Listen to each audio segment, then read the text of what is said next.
أما بعد فأعوذ بالله من الشيطان الرجيم. بسم الله الرحمن الرحيم. يا أيها الرسل كلوا من الطيبات واعملوا صالحا. الله پاک څومره پیغمبران تیر شوي دي،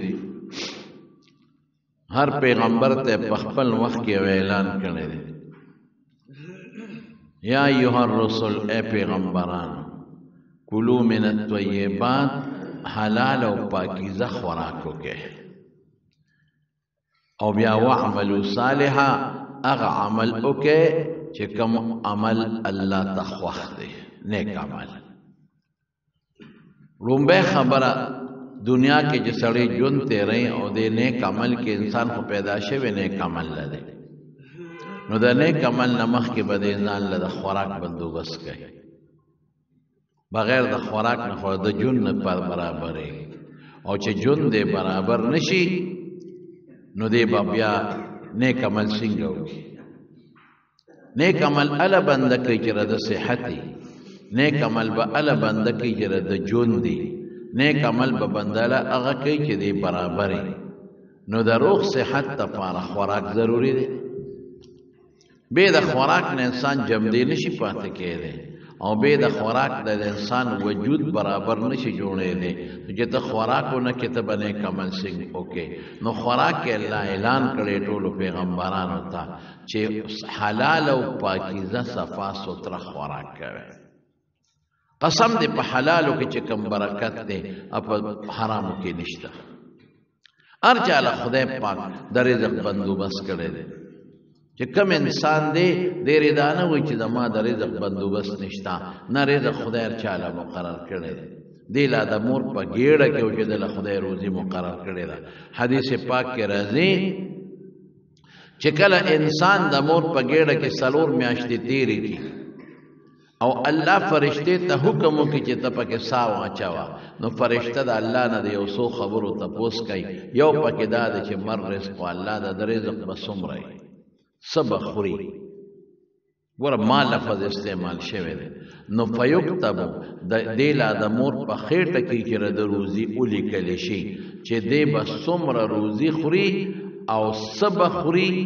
تر مرګه پورې، دا ولیکلی شي. نو روزي خو ستا دپاره مقرره ده، هغه کې خو دویمه شته دی نه چې کومې روجې د له خدای مقرر کړي دی به خامخا خوري. اوس اختیار ستا دی چې په حلال یې خوري که په حرام یې خوري. دې کې انسان مکلف دی چې کومې اوبه د له خدای مقرر کړي به خامخا څکې. اوس ستا خوښه ده که د ډنډو به څکې، حلال یې څکې، پاک یې څکې او که پلیت یې څکې. زه به یو مثال درکم، لکه یو ځای کې یو چینه ده پاکه او د هغې اوبه تاله مقرر دی چې دا به څکې، دومره لیټر اوبه به ته دروازې څکې، دا به لازما څکې. اوس ستا خوښه ده که د دې چینې نه ځان ته لختې په پاکه ځمکه کې راولې او که په ګنده ځمکه کې راولې. نو موږ ته شیطان دا ګنده ځمکه خوښه کړې ده. موږ ته شیطان وایي چې په دې ګند په دې ډیران کې دا لختې راوله، په دې ګنده ځمکه کې راوله. ګورې په دې کې که دې رانهوست د اوبه درته نه راځي، که په دې ډیراني لاره د لختې رانهوست نو د تندې به مړ شي. نو موږ په هغه ډیراني لار کې او په هغه ګند کې لختې وباسو نو ځان له اوبه راولو. هلکه په پاکه ځمکه کې ولې نه وباسې چې صفا پاکیزه؟ نو شیطان وایي نه دا لار ده، هغه نه ده. خدای وایي هغه ده، دا نه ده. نو موږ د شیطان منو، د خدای نه منو. اوبه خو همغه به تاله خامخا راځي. نو په پلیت او په ګنده او په ډیراني لار ولې ځان ته لختې جوړی؟ چې کوم رزق د له خدای مقرر کړي قسم دی همغه به خوري. ما راته قسم وخوړ، دا د حضور پاک وینا ده. نو په ګندې ولې راولې، په پاکه ولې نه راولې؟ زما رڼو، حلال لږ څیز کې چې کوم خیر او برکت دی، قسم دی که په حرامه په لکونو کروڑونو کې هغه خیر او برکت وي. په حلال الله خوشحالېږي. د حلال نه چې د کم وجود او کم غوښه زرغونه شو جنت ته به ځي، او د مردار حرامو نه چې کم غوښه زرغونه شي نو دوزخ ته به ځي. د حلال رزق برکات ته تننوي. زموږ د دین په امامانو کې یو دوه امامان تیر شوي دي. یو ته امام شافعي رحمت الله علیه، یو ته امام احمد ابن حنبل رحمت الله علیه. دا امام احمد ابن حنبل په دې ټولو امامانو کې کشر امام، مشران امام ابو حنیفه رحمت الله علیه، امام مالک صاحب دی، او امام شافعی او احمد ابن حنبل کشران دي. خو بیا په دې کې امام شافعی رحمت الله علیه مشر او احمد ابن حنبل کشر،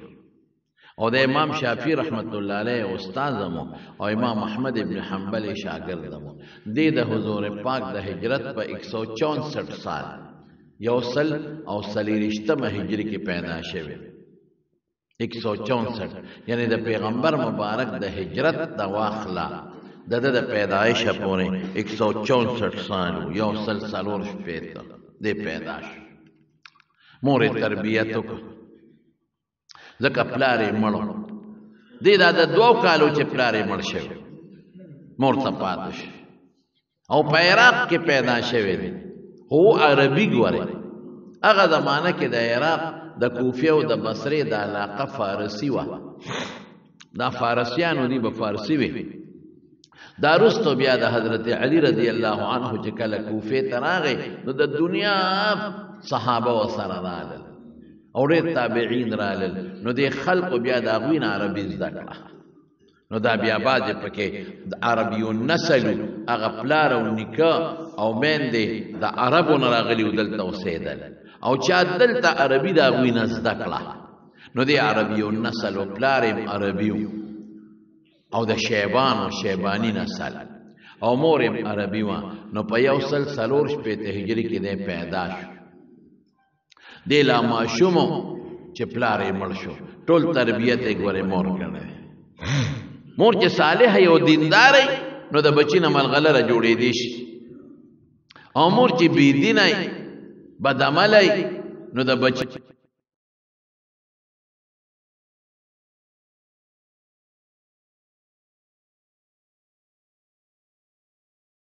چې په غربت او په غریبۍ وخت تېر ډېر په غربت مزدوري به کوله او سبق به وی، علم به حاصلو، علم به حاصلو، علم او ګرځېده به. او هغه زمانه کې چې څومره دنیا وه په هغې وګرځېده،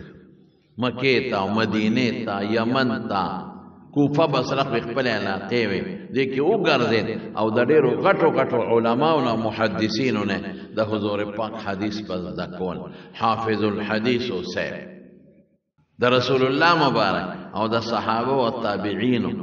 چې کوم مرفوع موقوف او مقطوع روایات دي، نو حافظ مولا علی قاری لس لکه ویلي دي. وی د لسو لکو روایاتو د احادیثو حافظ،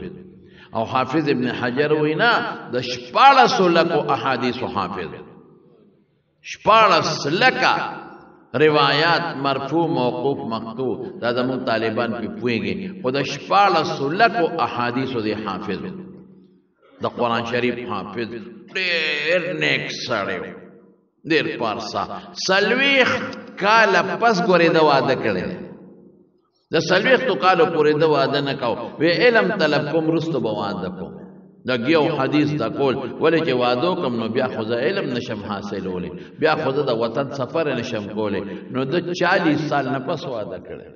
څلوېښتو کالو پورې واده نکاو او لګیاو او د علم په طلب کې او د حضور پاک حدیث په ځان سره لیکل. یو کتاب یې لیکلی مسند د امام احمد ابن حنبل،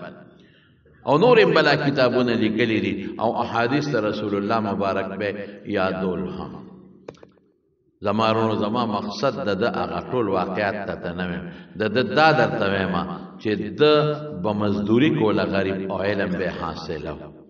غریب انسان امور غریب و، لیکن د حرامو نه ځان ساته، حلال به خوړل. حرام خو څه کې چې مشتبه شی نه دي چې کم شیز کې اشتباه به وه، د هغې نه ځان ساته. او مولا علی قاري د په واقعاتو کې واقع لیکلې ده.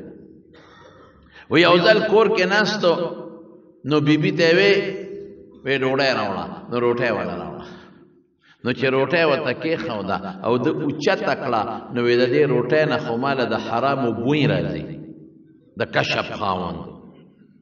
حالانکه د ډوډۍ نه چاله بوی کم ځای ورځي د حرامو او د حلالو، دا خو الله ته پته ده. خو د نیکانو خلکو ته بعضې وخت کې الله پاک کشف وکړي. هغه څیز چې په دې سترګو نه محسوسېږي، په دې پوزه نه محسوسېږي، په دې غوږونو نه محسوسېږي، دړه په پوزه او دړه په سترګو دړه په غوږونو ورته الله هغه وښایي. د کشف خاوندو 100 کرته رب العالمین په خوب کې لیدلی دی، 100 کرته 100 بار. دا حافظ ابن کثیر هم لیکلی دی او دا نور علماء هم لیکلی دي 100 کرته الله په خوب کې لیدلی دی. او چې پس یو کم 100 کرته ولیده کنه نو پړه کې سوچ کوي وای الله کب دې ځل مې ولیدنی او تپوس پدنه کوم خو خدای چې هغه تپوس راته په خوب کې را یاد کې. ځکه بعض وخت کې خوب کې خود سړی خپل اختیار نی نو چې پسلم کرته رب العالمین په خوب کې ولیده نو هغه خبره وته خدای په خوب کې ور یاد کړه. نو د الله نه تپوس کو وی الله هغه سیز راته وخایي چې بنده په تا ته ډیر زیات در نږدې کیږي. ګوره داسې تپوس کوي، دا تپوس نه کوي چې خدای په ځمکه کې یو خزانه راته وخایي. مونږ خلک خدا وایو چې خدای پاکانو چې خوب مې ولیدې او تا ته مې ولیدې او یا مې حضرت خضر ولیده او چې ښه مضبوط د غر د سرو زرو یو غر ته پوسته وکړم چې بس خاورې لرې کړمه اولاد یې سره دري او دا سره در دراشو کوم. مونږ دا خوبونه مونږ دې سوچ کې پراته یو. یقین وکړه ګورې درته حقیقت وی. ډېر خلک ما سره رابطې کوي لږ نه په دې ډېرو خلکو کې په ټلیفون چې کم تپوس کوي او داسې کوي په دې کې 2 کم 100 کسان هغه دي چې د دنیا متعلق په پریشانۍ کې پراته دي. دا وایي یاره جي پریشانۍ کې ما د څه عمل وښایه دعا راته وکړه څه پریشاني ده زوی نافرمانه دی تجارت کې نقصان دی دکان کار نه کوي پیسې پوری دي په بل دقه کې خلک لګیا دي. یو کس 2 بدای چې جی پریشان ما منستم شوق نکېږي څنګه وکم. یو کس په سلو کې 2 بدای چې پریشان بچی می بدعمل دي کې دا نه کان شي. دا ډېر لکه ده دا ته ګوره حقیقت په جمعات کې ناشته. کم خلق دی چې دا وای چې بچی مې مونږ نه کوي څو کوم وسره سو وظیفه یا څه طریقه یا څه وسره وکم مستم شوق نه کېږي تهجد ول نشم پاسې دی. دا ډېر کم خلق تپوسو نه کوي. پسلو کې 98 کسان دا تپوس کوي رزق تجارت د بچی نوکری د نوسی نوکری د خځې نوکری دا یعنی موږ د دنیا پسې لیونی سپېلنی لګیای اخرت یې دا سونا جون بای زمانگا پا دی دنیا کے با ترسو مونگ جملی پراتے ہوئی دا مرگ بنا رازی دا قبر بنا رازی دا زمانگا کل تاسو سے سوچو که دشپی چه کل ادکے گے ہر یو صلی دا خپل محلے پا کورونو نظر واچے وے چه ستاسو پڑوان دے پا دی محلون سونا خلق جنا دے لارا او گورے دا سکور با ما توخائے چه غیر کنر جنازہ نہیں ہوتی یو یا 2 یا 3 داسې دوستان به استاسو د دوستانو پلاران به او مشران به وګوره په دې مقدس مکان نه غکم دي داسې مونږ روان یو. خو هر سړی د دنیا په سوچ کې دی د دین په سوچ کې هیڅ کم نشتا. هر سړی د پیسې په زور کې دی چې پیسې ډېر وګټم د دین سوچ کې هیڅ نشتا. هر سړی د دنیا د ځمکه کې لګیا دی خطر د قبر او د آخرت فکر یې دی بالکل ختم. نو د سوچ دا دی چې الله دار آیات کا نو الله ور یاد کل الله هغه شی راته وښایا چې په قیامت کې تا ته په الله بنده ډیر زیات درنږدې کېږي هغه شی راته وښایا. رب العالمین ورته ښکلی جواب کوي وی احمده ما ته چې رانږدې کېږي نو زما په قرآن به رانږدې کېږي بل شی دومره نشتا چې ما ته پرانږدې شي ما سوا د قرآن حکیم نه. قرآن لوله ما ته رانږدې کېږي څومره چې قرآن زیات لولې هغه ما ته زیات رانږدې کېږي. د الله رحمت ته به نږدې کېږي د الله کرم ته به نږدې کېږي او د قیامت پر ورځ د خدای دربار ته به په اسانه نږدې کېږي. بیا دې تپوس کوي بیا اقرأه بفهم او بغیر فهم که پویگم پی لولما او که پی نپویگم. ولی عرب خو چلولی پا مانا پویگی مولیان چلولی نو پا مانا پویگی نو عوام خو چلولی ناغی خو پا مانا نپویگی. دا څومره عوام چې د قرآن شریف تلاوت کوي نو دې خو په معنا نه پوهېږي نو چې زه اولولم او په معنا پوهېږم به در نږدې کېږم او که په معنا نه پوهېږم لولم بیا به هم در نږدې کېږم وی الله او فرمایل احمده که په معنا پوهېږې که نه پوهېږې خو چې زما په قرآن دې ژبه ګرځي نو ما ته به پرې رانږدې کېږي بعض خلک وی چې د قرآن په معنا نه پوهېږي او تلاوت کې نو ثواب پکې نشته دا خلک د تلاوت نه ظالمان منې کوي په معنا څوک پوهېږي په سلو کې نه چې په زرو کې یو کس به د قرآن په معنا پوهېږي نور خو نه پوهېږي دا ترغیب ورکه چې د قرآن معنا زده کړه دا ترغیب ورکه چې د قرآن تفسیر زده کړه دا ترغیب ورکه چې د قرآن مقصد دا دی چې موږ د قرآن په معنا ځان پوهېږو دا ترغیب ورکه چې په معنا پوهېږي او تلاوت کوي نو سم خوند کوي سم ډېر ثواب دی پکې دا ترغیب ورکه چې د قرآن مقصد دا دی چې د قرآن په معنا موږ ځان پوهېږو عمل پې وکړو عمل هله کېږي چې په معنا ځان پوهېږي خو دا مه وایي چې په معنا نه پوهېږې نو ثواب پکې نشته حضور پاک څه فرمایي وایي چې من قرأ حرفا من کتاب الله فله به حسنة چا چې د قرآن یو حرف ولستو نو یو نیکی ملاویږي نیکی والحسنة بعشر امثالها یو په لسته نو حرف خو معنا نه ورکوي او لسته کې په ملاویږي او بیا فرمای لا اقول الف لام میم حرف بل الف حرف ولام حرف ومیم حرف وی الف لام میم یو حرف نه دی درې حرف پدی نو پدې دیرش نه کې ملاویږي نو پیغمبر مبارک وی په الف لام میم دیرش نه کې ملاویږي دا داسې لفظ انتخاب یو چې دا غي په معنا مولیان نه پیږي دا الف لام میم په معنا عوام خو سکه مولیان نه پويږي او دیرش نه کې په ملاويږي نو احمد ابن حنبل نه چې الله نه تاسو کوي وای که څو پويږي کنه وای که پويږي کنه پويږي او چې زما قران زما الفاظ دا څوک په جبه باندې وای نو الله به په اجر او ثواب ورکړي دومره نیک سره امام احمد ابن حنبل نو کشف ورته کېده چې سړی سلزله الله په خوب کې ویني د لوی مرتبه خاوند نو کشف د چې ډوډۍ اوچته کړه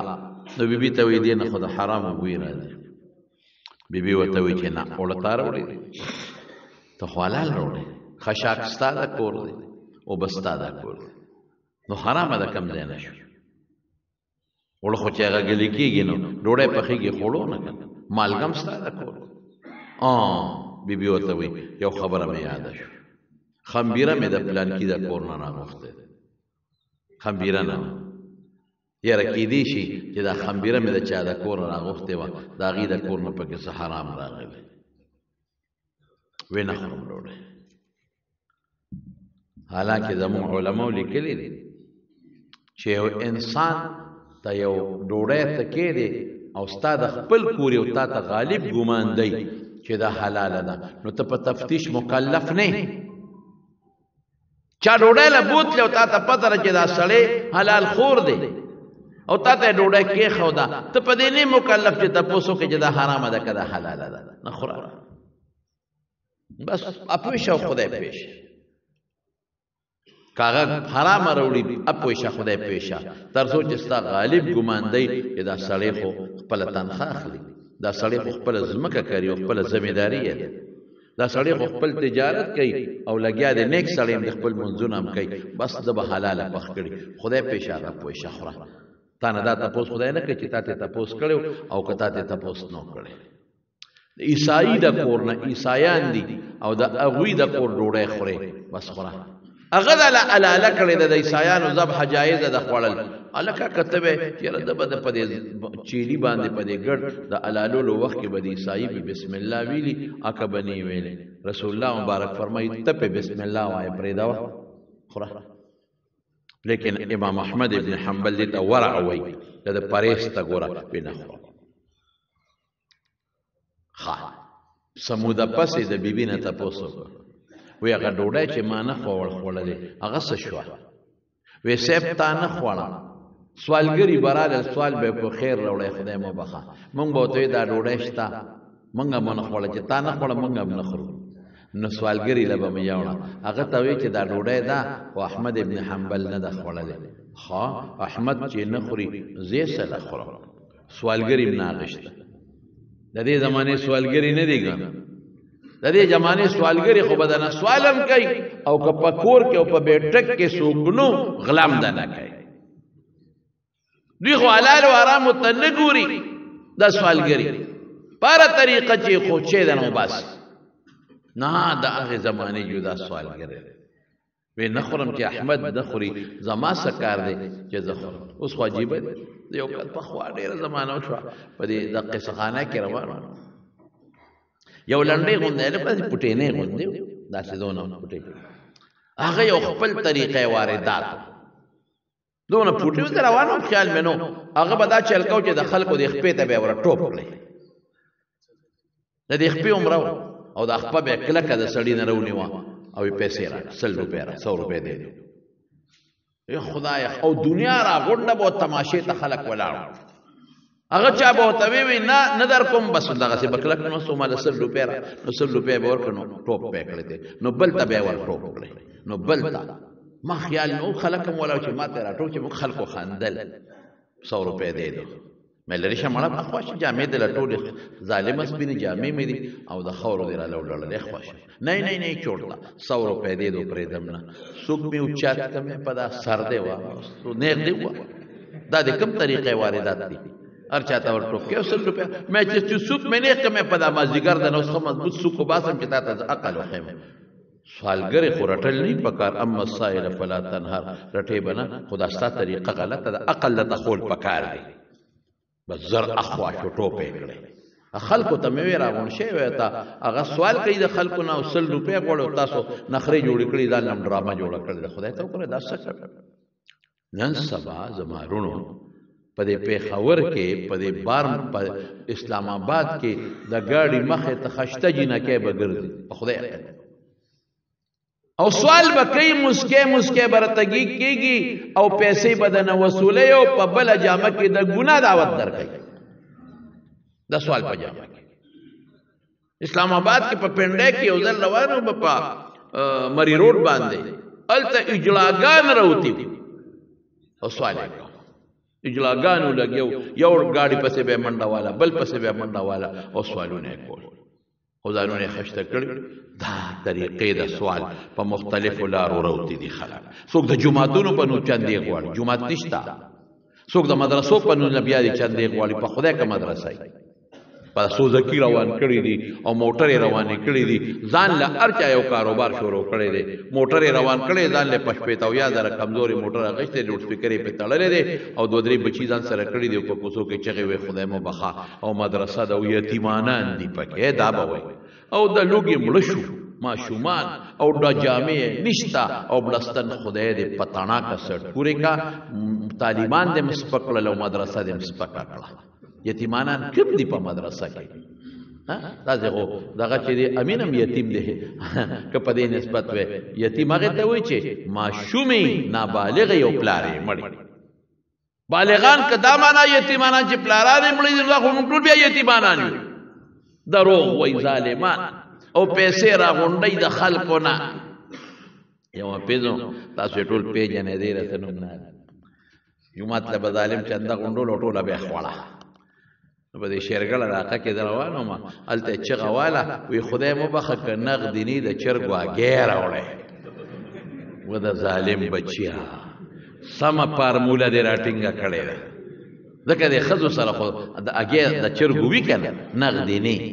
او دا هغه نه د چرګو اگې ولا را روانه وي چا دوا او چا درې او تاسو به ته کو سودی دوا اگې خورلو کنه سدینوم د پلان کې خدای مو بخا پلان کې د پلان کې زوی دوا انډې راوړې اگې او خدای ته واړه جنت ورکې ته خدای دې مې تباہ برباد کا په دوا وګورې ته جنتونه غل ورکل مونږ په سارا منډې وو مونږ بسکاو مونږ خوند جنت پتا مایو خدای پلان کې 100 روپے راوړل ته جنت او یو خو ګورې په دې ځان په کې جنتونه ډېر شي دي ته نه دي ښا بعض مفسرین لیکلي دي نمونه متعلق جنت عدن او جنت مأوى جنت فردوس او راجح قول دا چې دروازې د جنت ته دي او جنتونه به شمیره دي نو چغې به یې والې دوه انډې ما وې ظالم بچیه چې د دې کوڅې نه وځې نو ښکاری خبرې د انډو ډکه کړې او انډه خو هم په 15-20 روپۍ ده نن سبا سمه فارموله او دا ماشومانو چې دا ګې راخوشې کړې وې ولې ماشوم په دې خوشحالېږي زما نوم په لوډ سپیکر والي ماشومان مور ته جاړي ما الله شابه ګې راکړه حافظ صاحب له وړم په چنده کې دې خوا را روانو زه ما پکې بیان هم وکړ چې راتلم اوسه او حافظ صاحب سوزکي کې ناست دی اوسه او یې هغې ماته کړه او په دې مری راواړوله ما هغه ډریور ته مې ته ورمخکې شه چې ورمخکې شو مې پیدا مې لوډ سپیکر دې بند کا ما ته شیخ صاحب ته ما ویاو مې خوار شي جمعات د خلکو نه انډې راغونډې او اسکې په خپله اما ته وې په دې مری لاس کې خود وې داسې چغې وایسه داسې چغې نو دا د جمعات په نوم د مدرسو په نوم نه مدرسه شته او نه جمعات شته چنده جایز ده مدرسې دپاره رسول الله مبارک د تبوک د غزا دپاره په خپله چنده غوښتې ده د بعضې صحابو دپاره هم د صحابو نه پیسې راغونډې کړي دي مدرسه بې چندو نه چلېږي خامخا به چنده خو د عزت په شکل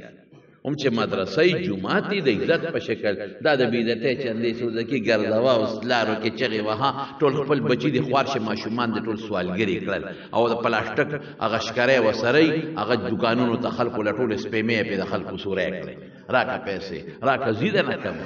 دا کاروباري سوالګري نو خیر دا خو ته یو مسله د دین ذکر کړه چې پیښې چې دا سړی کاروباري سوالګري دی چې پیښې چې دا سړی دا زنانه د سوال په جامه کې خلکو له د ګناه دعوت ورکوي او دا زنانه کوله او مخګر دی او سوال کوي او چې پیښې چې مدرسه او جومات نشته او صرف چې خپل خېټې دپاره چندې غونډوي چې 1 روپۍ والا ورنکړي 1 روپۍ چې تاسو نه ورکوئ دا خلک به بیا د چندې نه غواړي دا خلک به بیا دا سوالونه نه کوي او چې پیښې چې صحیح مدرسې شته او د عزت په شکل کې دی د خلکو نه چنده غواړي نو د خپل وس نه زیاتې وله ورکوه چې مدرسه کامیابه شي او چې دا د مدرسې دپاره وایي که نه چې یتیمانان دي دا طالبان سپکوي او دا مدرسه ده او د لوږې خلک مړه شو ولې د لوږې مړه شو زمونږ طالبانو له خدای ښه ډوډۍ ورکوي او دا دی او دا اوبه نشته او ټیوبویل نشته او پلان کې نشته نو مه کوه مدرسه د شرموه ما مدرسه طالبان ما شرموه جمعات ما شرموه ظلم ما کوه بهر کې خبره مې دی پورې کوله چې سوالګرو به غوښتله او سوالګري له به ډوډۍ وړله وې دا ډوډۍ واخله خو احمد ابن حنبل نه ده خوړلې او چې هغه نه ده خوړلې مونږ یې هم نه خورو څه موده پس امام احمد ابن حنبل کور نه تپوس وکړو یاره هغه ډوډۍ چې مو نه خوړه څه شوه وې صاحب تام نه خوړه مونږ مو نه خوړه سوالګرم نه غشتا نو د دجلې دریاب ته مو غورځوله د کبان به زمارونو امام احمد ابن حنبل په خپل جون کې د دجلې د دریاب کبو نه خوړ چې پته نشته چې دا ډوډۍ به د کم کب خېټې لتلی حالانکه په شریعت کې کب خوړل جایز دی مونږ چې دا څومره کبان خورو مونږ ته څه پته لګي چې دی حلاله خوړلی دی او که دی حرامه خوړلی دی کب څه مکلف خو نه دی که نه چې حلاله به خوري که یو سړي ته پته وه چې دی غوا ته دې وخت کې د حرامه ور واچوله او حرامه خوري نو پی مسکه لیکن چې دا پته نه لګي نو مونږ ټول په بازار کې پی نه اخلو خلک یو بل له پی وړي مونږ ته څه پته لګي حلاله خوري او که حرامه خوري خدای پیشه او سړی پیشه او کبانو څه پته لګي چې کبانو حلاله خوړل او که حرامه کب خو په دې نه دی مکلف چې خدای ورته وایي حلاله خوره او حرامه مه خوره لیکن دا د هغه ورع او د هغه پرهیز اوسئ چې هغه د مشتبه شي نامزاد ساته امام بخاری رحمت الله علیه فرمایي ښا دا ور امام بخاری وې زما پلار چې مړ شو ماته بلا پیسې پرې خو دي چې په دې با علم زده کې وې پلار راته وی چې محمد د امام بخاری نو محمد ور پلار نو اسماعیل چې محمد چې څومره پیسې مې د تفریخي دي بچي علم په وګټا پدې کې حرام سکه چې 1 روپے مشتبه نشتا چې شکی پکې چې دا حرام ده هم پکې نشته څومره برکتونه د خلکو له خدای ورکړ رزق حلال روزی حلال وا چې روزی حلال او رزق حلال صاحب منستم شوق کېږي صاحب روزه تم شوق کېږي ستا به عبادت تم شوق کېږي ډېر خلک وایي جي مونځ ته شوق نه کېږي عبادت ته شوق نه کېږي څه شوق به وشي ټول وجود دې د حرامو نه ډک دی ته حلال وخوره چې ستا مونځ ته شوق پیدا کېږي که نه ته مردار خورې نو عبادت ته به د شوق د کوم ځای نه پیدا شي حلاله کې برکات دي عمده احمد ابن حنبل د امام شافعي رحمت الله علیه شاګرد دی یو ځل داسې وشوه چې امام شافعي هغه استاد دی هغه یو قافله راتله بغداد ته د مصر نه امام شافعي په مصر کې دفن دی نو قافلې والا له خط ورکو او په خط کې لیکلي و احمد ابن حنبل ته وی احمد ابن حنبل ډېره موده وشوه زما ستا ملاقات ونه شو زما ډېر یاد شوی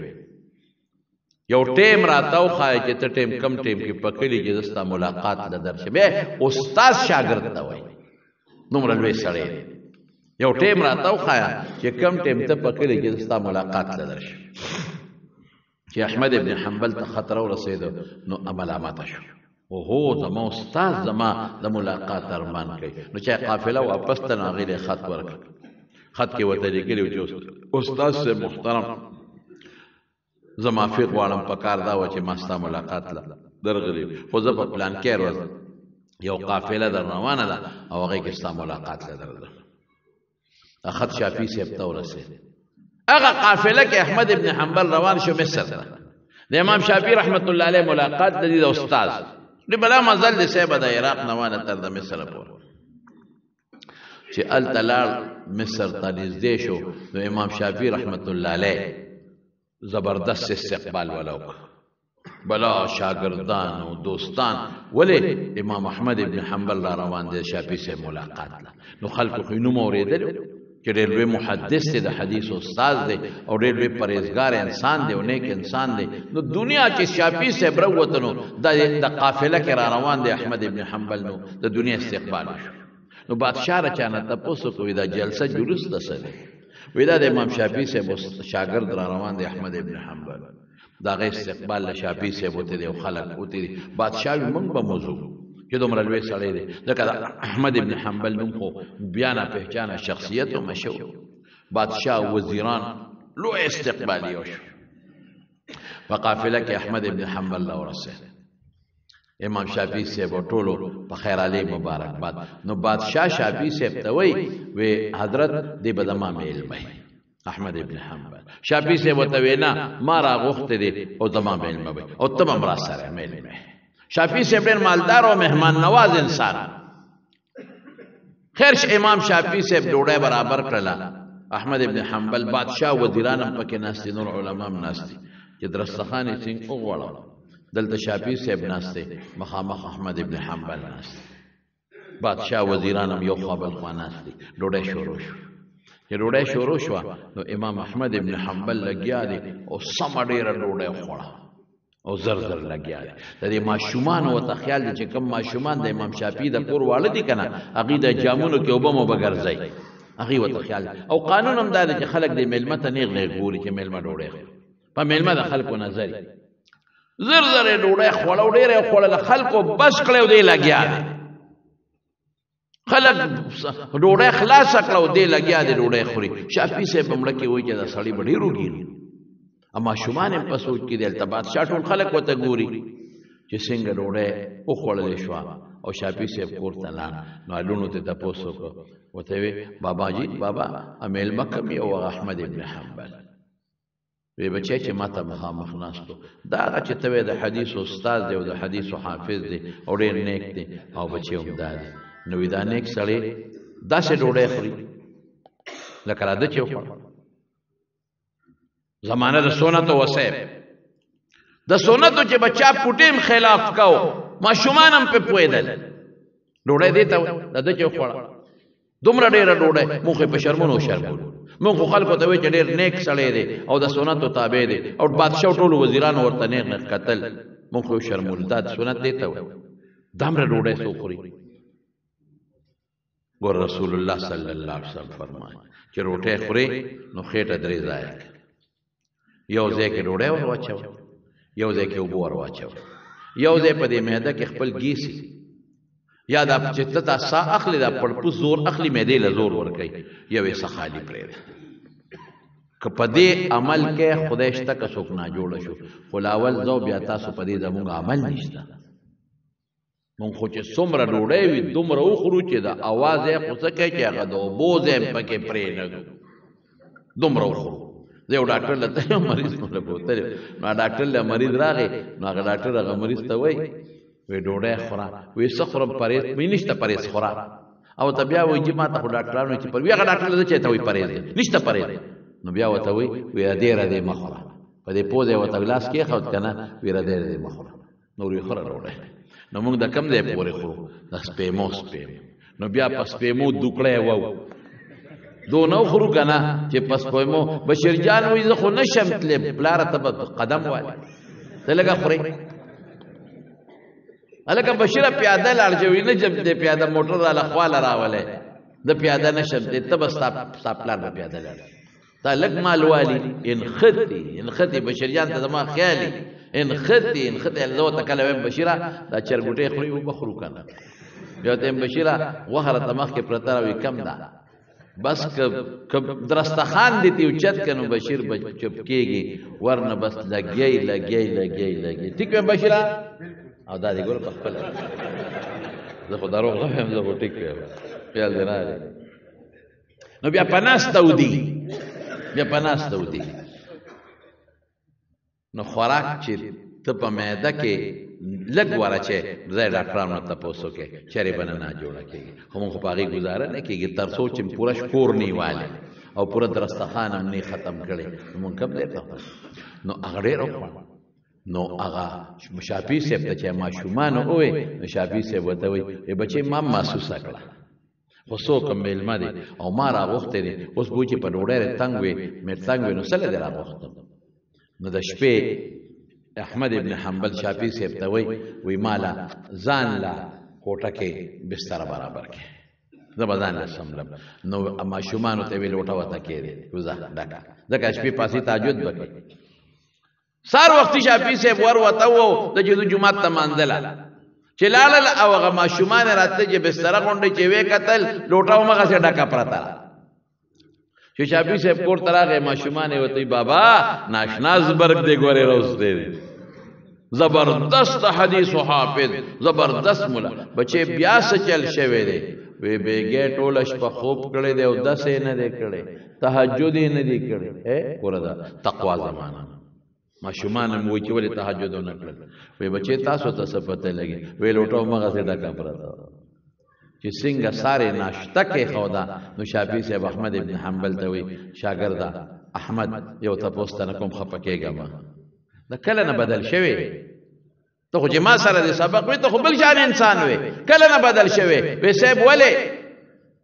وی ګوره زه خو در باندې خوشحالېږم ما راغوښتې چې څومره ډوډۍ وخورې زه خوشحالېږم خو دا ده چې بېګا د ډوډۍ د سنتو نه خلاف خوړلی دی زر لګیا وي خلک بس کړی او ته لګیا وې خوړه دی او ډېره دې خوړه نو په دې نه چې په ډوډۍ خفه یم ډوډۍ هم تاله پخ شوې وه د نورو خلکو ستا د مخه وخوړه خو د سنتو خلاف هغه ماشومانو لوڼو هم د ملامته کړل او بېګار یې تهجد نه دي کړ لوټه همغسې ډکه پرته او دست یې نه دی کړ دا احمد ابن حنبل ورته وایي استاد جي زما خبره وایي بېګا چې زه ستا دې ډوډۍ ته کېناستم که نه او ما ډوډۍ ته وکتل وی زما د قسم په خدای وي ستا په ډوډۍ انوارات او تجلیات او برکات نازلېدل ما په دې سترګو لیدل داسې حلاله ډوډۍ ما په ژوند کې نه وه لیدله چې بېګا مې وخوړه وی ما وی احمد راشه تکړه شه خوره حلال رزق ته چې څومره ډېر وخوره د دې برکات په پیدا کېږي انشاءالله بیا به روجي ونیسم سور ودې خو نن به یې خورم ډېره به خورم حلاله روزي ده داسې چېته ما نه ده لیدلې ما ته ښکارېدل چې د الله کرمونه او رحمتونه او نوازشات او د الله رحمتونه پرې راورېدل نو ما که بېګا ډوډۍ ډېره خوړلې ده نو په دې وجه نه په دې چې زه د حلاله ډوډۍ ده سمه ډېره وخورم او استاد جي وی ستا ډوډۍ بېګا په ما کې دوه صفته پیدا کړل ګوره د حلالو برکت ده وی یوی راکی دا علم صفت پیدا کو یوی راکی دا عمل صفت پیدا کو وی دا علم صفت راکی دا پیدا کو چی بیگا خوب نراتا طولش پوی خوما نو ما دا قرآن پا آیتونو کے و پا حدیثو کے سوچ کو دا یو آیت نو دا یو حدیث نمی پسلگونو مسئلے روستے کہ ردی آیت نا دا مسئلہ معلومے گی دا معلومے گی ردی حدیث نا دا مسئلہ معلومے گی دا ردغی حلال ڈوڑے برکت اوی دا عمل فیدے دار اکلا چی بیگا ما دا ماسخوتن پا او دس دا سار منز کرنے دے ذکا مستا لوٹا نا دے استعمال کرنے دا حلال رزق برکت دقائی حلال خوری نستاب عبادت تا شوق را دے ستاب تحجد تا شوق را دے او چې مرداره خوري مرداره څنګه چې د انسان دا وجود دی که د انسان وجود د ښکلې خوراک ورکې دا وجود ترقی مونی او چې د انسان د وجود له زهر ورکې مردار خوراک ورکې نو دا وجود ورسره مري او ناجوړه کېږي که نه ناجوړه کېږي چې ښه خوراک ورکه دی بښنه شنو ما کوي او که خراب خوراک دی ورکه مرداره غوښه دی خوړسخا دی پې خوړسخا سبزي دی خوړه زهر دی خوړل یا به ناجوړه شي یا به مړ شي دقه رنګې روح دی روح که روح له د حلال رزق ورکه روح به خشته خوشحاله وي نشونما وي او که د روح له د مردار خوراک ورکه روح به ناجوړی نو که حلاله دی وخوړه نو روح تر و تازه د عبادت ته به هم شوق کېږي منځ ته به هم شوقي درس تبم شوقی حدیثو تبم شوقی نیکو خبرو تبم شوقی او که مردار دی خوڑا نو روح ناجوڑا دی ناجوڑا بیمار دی نو چی بیمار دی نو منز تب شوق نکیگی تحجدو تب شوق نکیگی زکاة ورکولو صدقه ورکولو تب شوق نکیگی روجه تب شوق نکیگی زمو روح ناجوڑا دی بیمار دی بیمار عبادت خودر قیمتی شی دی عبادت تا شوق نرد لکه سلی چی جسمانی بیماری او د دل خوک خوراکم ورکې دی وی نه خورم یاره ته دا پیرني وخوره په خولې مې ترخه لګي نو پیرني خو خوږه ده خو دې ورته ناجوړه نو موږ روحاني ناجوړه یو جی منځ ته مې شوق نشته ته روحاني ناجوړه جی عبادت ته مې شوق نشته ته روحاني ناجوړه جی تهجد لري شم پاسې دې ته روحاني ناجوړه جی نفلي عبادت ته مې شوق نشته ته روحاني ناجوړه په خولې کنزل کوم غیبت کوم دروغ و مسلمان سره ټګي کوم ستا روح ناجوړه دی روح جوړ کې د روح علاج وکې په خدای قسم عبادت باندې خو الله ته بنده نږدې کېږي نو ستا به عبادت ته شوق پیدا شي روح به پس جوړیږي چې حلال خوراک پې خوري ځکه خو پیغمبرانو ته الله حکم کړی دی یا ایها الرسل کلوا من الطیبات واعملوا صالحا پاکیزه حلال او په حلالو کې پاکیزه خوراک خورئ چې روح هم ښه تکړی نو حرام مرداره کې برکت نشته په حلالو کې زمرونو برکت دی امام احمد ابن حنبل یو دوه ټکي درته وایم طالبه کې 15 حجونه کړو حافظ ابن حجر په تهذیب التهذیب کې لیکلي دي او 3 پیاده حجونه د عراق نه کړو 261 هجری کې وفات دي او زمارونو چې وفات شو کنه هغه قصه ډیره وګړه ده او ډیر ظلم ورسره شوی دی په مرګ کې هم انتهایی ظلم ورسره شوی دی چې وفات شو نو په جنازه کې زمارونو په جنازه کې د په جنازه کې لسو لکو خلقو شرکت کړي څومره خلقو لسو لکو خلقو په جنازه کې شرکت کړي لس لک خلق او په دې لسو سلويختو مليون خلق را روان جنازې له د سلويختو مليون خلق راغلي دي سلويختو مليون او سیر اعلام النبلاء لیکلی دي سیر اعلام النبلاء زده ته حواله در کومه چې په د جنازې د وجه نه 60,000 کافران مسلمانان شوي صرف د جنازې د وجه چې دومره لویه جنازه 60,000 کافر د در جنازې د وجه نه مسلمانان شوي دا سیر اعلام النبلاء لیکلی دي او سیب من په جنازه کې دا چې څومره خلق دي شل اخا او پدې کې نه دا امام او وفیات العیان سے لیکي سیر اعلام النبلاء لیکلی دي چې په جنازه کې 10 لکه خلکو، وفیات الاعیان کې لیکلی دي چې 14 لکه سړي او 15,000 ښځو جنازه کې شرکت کړي. د سپونه او شمیرل چې دومره سپونه دي او اندازې واغښت چې په سب کې دومره کسان نو څوک شمیرل خو نشي کولی چې د سب کې دومره دي او سپونه او شمیرل. او صاحب من امام دغه لیکلی دي دا سوته وی حافظ ابن کثیر رحمت الله علیه، دا حافظ ابن کثیر بلکې تهذیب التهذیب کې حافظ ابن حجر یو عجیبه خبره لیکلې ده. تهذیب التهذیب کې حافظ ابن حجر لیکلی دي چې 230 سال پس 213 کاله پس د قبر خوا کې بل قبر کنيسته ده، نو د لحد پکې راغورځید. نو د مرګ نه 213 کاله پس مولا علی قاری 240 لیکلی دي او حافظ ابن حجر په تهذیب التهذیب کې 200 د په حالاتو کې 230 لیکلی دي. 213 کاله پس خوا کې وسره بل قبر کنيسته ده د لحد پکې وغورځید. وی داسې سالم پروت ولا پکا مرته سړی مرشي او پاغه رسنګ سالم پروت. دومره لوی انسان او دومره لوی شخصیت، دا ولې دا دومره لوی شخصیت د خدای پاک جوړ، دا د حلال خوراک برکت دی. د مال حلال خورئ، د حرام نه ځان ساتئ. چې څومره درنه کېږي لږ خورئ، لږه ګټئ او حلاله ګټئ. حلالو کې به دا برکت وي چې ژبې نه ورې ګند نه وځي، صفا خبرې به وځي. حلالو کې به دا برکت وي چې عبادت ته به شوق پیدا وي. حلالو کې به دا برکت وي روح به د تازه جوړ وي، الله سره نسبت به پیدا وي. او په حرامو کې دا برکات نشته، روح به رنځور شي، تباه بشي. ساچ د نبی او د روح الله دا رنځور روح چې وباسي نو دا به الله په کومه طریقه وباسي. وای خدای زماره توبه په دومره ګرانه باندې چې دا د ګنده سړی نه سو باسي کنه. نو داسې مثال دی لکه د جمدي ساروی نه چې په جون سرمن وباسي. الله دې مثال رب العالمین ټول پیغمبرانو ته وایي، مونږ ته د پیغمبر په واسطه دا اعلان دی چې حلال خورئ او نیک عمل کوئ. دعا وکړئ چې الله زموږ په حال باندې رحم وکړي. الله مو د هر قسمه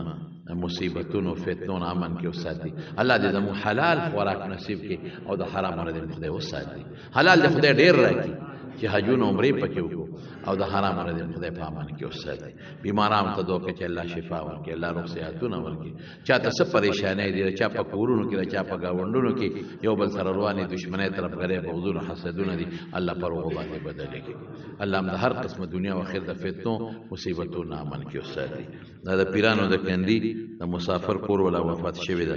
الله پاک دې مغفرت نصیب کړي، الله دې ول ساوند صبر ورکړي. او د پیرانو د کندي د سراج نیکه وفات شوی دی او د پیرانو د کندي د تاریخ مور وفات شوی و. رب العالمین دې مغفرت نصیب کړي او ټول دې خدای پاک وبخي. او د ملک زو د کندي د نقیب کور ولا وفات شوی ده، الله پاک دې مغفرت نصیب کړي. او دا دلته کې زمونږه د معروف خیلو د کندي د جمروز خان خور وفات شوی ده، الله پاک دې مغفرت نصیب کړي او خدای پاک دې ټول وارثانو له صبر ورکړي. الله دې آخرت خوشاله نصیب کړي. عمر خطاب جی صاحب د کورونو سید مولوی صاحب وفات شو، دا عمر خطاب جی صاحب دیو او خپل عالم او سید مولانا سید صاحب او والد صاحب دې خدای وبخي. عمر خطاب جی صاحب خو زموږ ډېر مشر سړی او ډېر نیک انسان، بابا جی له زموږ ډېر راته. ما ورته یو زوی دی علم ته وباسه، وی دا سید مې وایسته. ما چې په کومه کال دوره و نو د هغه کال باندې دې ما ځان سره بوته، نو په دارالعلوم حقانیه کې مې داخل کا د لومبې کال او ناګهاني غریب وفات شوی دی. الله دې مغفرت نصیب کړي، الله دې د آخرت خوشاله نصیب کړي. غلامت په باچا مو پات شو، څوک پات شو؟ میر عالم چا تاریخ نور، ها الله دې مغفرت نصیب کړي. ضرور وفات شوی ته مروزه ده، الله دې مغفرت نصیب کړي او الله دې د آخرت خوشاله نصیب کړي. او دا یو مرګری دی مولانا مفتی صالح صاحب، داغه اپریشن دی، زموږ دغه مدرسې استاد دی، الله دې روغ صحت ورکړي. دا دوه کې دما یو بل زموږ دوست دی، دا دې ورشکه سره اوسېږي، شاهجان حاجی صاحب، دا غم د ګل پر ورځ باندې اپریشن دی د زړه دعا وته وکړه چې الله ولا روغ صحت ورکړي الله شفا ورکړي څومره بیماران دي خدای ټول له شفا ورکړي ډېر دوستان رابطې م کوي اوس هم زموږ یو دوست په دې ټکي کې ندیم حاجي صاحب داغه مور مړه وه نن جنازه مشو الله دې وبخي څومره مردگان وفات دي څومره الله د ټولو مغفرتونه نصیب کې او چې څومره زمونږ بالخصوص د جمروس خان دي دا خور شو داسې نور الله دې ټولو وبخي او الله دې د آخرت خوشحالۍ نصیب کړي او وارثان له الله صبر ورکړي څوک ها حیدر علی شاه ترې وفات دی الله دې مغفرت نصیب کړي الله دې د آخرت خوشحالۍ نصیب کړي چې څومره بیماران دي دوی چې الله روغ صحتونه او شفا ورکړي او زموږ د جومات د بار نه ډېر خلک را روان دي او راځي الله یې ټول په یو یو قدم اجرونه ورکړي الله دې برکات نصیب کړي برحمتک یا